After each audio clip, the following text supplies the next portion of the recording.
का हो बोलो। अरे हम तो बड़ी पूजा पाठ करनी हो लेकिन कुछ समझ में ना आई।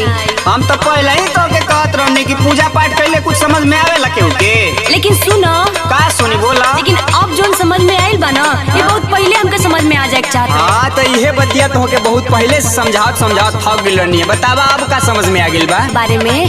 कैसन बात बा हो बतावा। सुना बतावा तनी। समता और समानता के दिहले बाबा साहेब। हाँ ई बात